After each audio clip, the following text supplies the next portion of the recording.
kami sa'yo, Panginoong Jesucristo.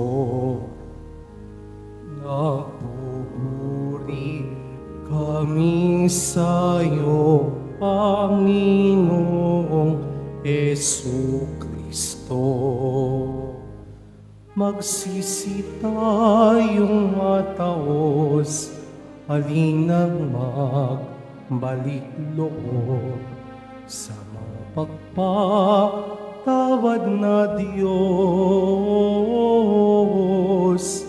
Sa Kanya tayo'y tumulog at manumbalik na lubos. Nagpupuri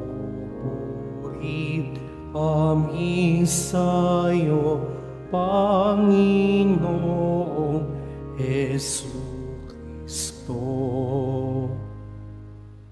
Sumainyo ang Panginoon. At sumaiyo rin. Ang mabuting balita ng Panginoon ayon kay San Lucas. Papuri sa iyo, Panginoon.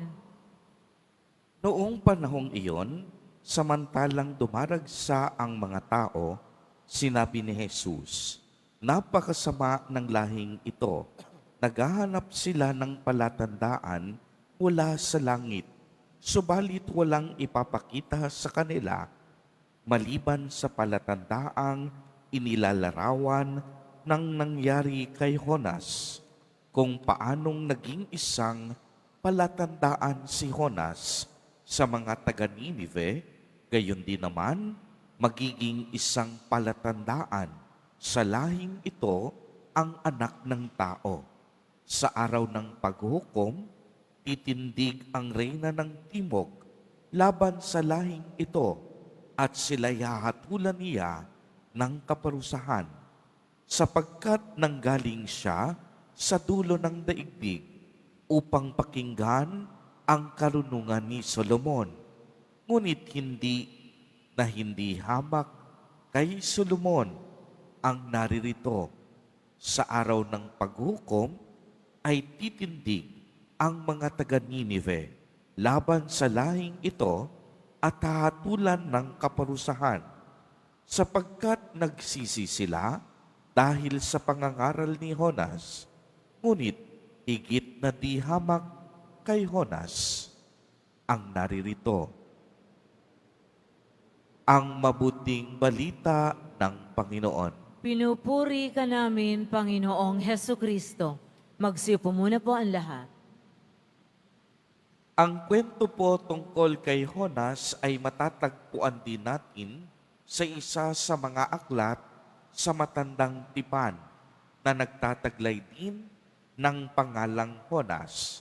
Sa kwento po, isinugo ng Panginoon si Jonas upang ipangaral niya sa mga mamamayan ng Ninive ang mensahe ng pagbabagong buhay.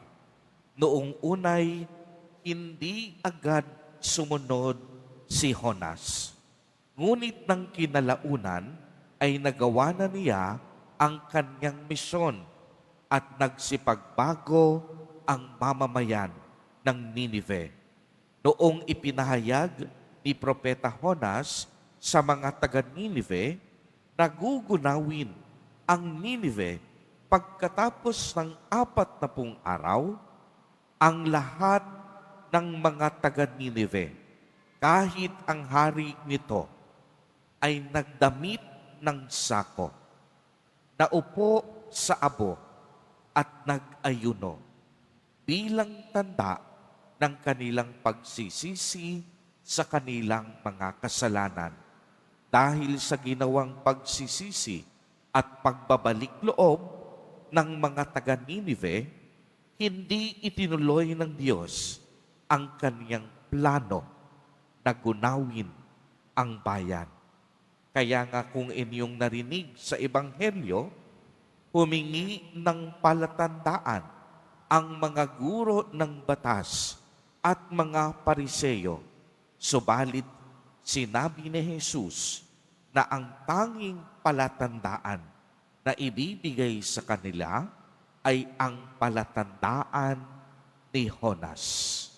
At ang palatandaang ito ay maaaring tumutukoy sa hamon na papalaya ang sarili sa anumang galit at poot.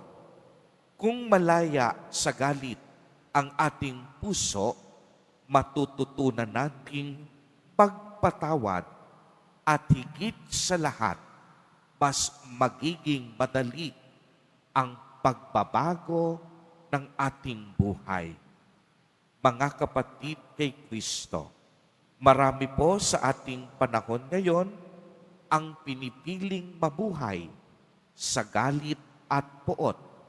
Kung tutuusin, kapag nabuhay tayo sa sitwasyong ito, tayo rin mismo ang mga talo, sapagkat ang dinadala ng ating puso ay galit at sama ng loob kaysa kalayaan at kapatawaran.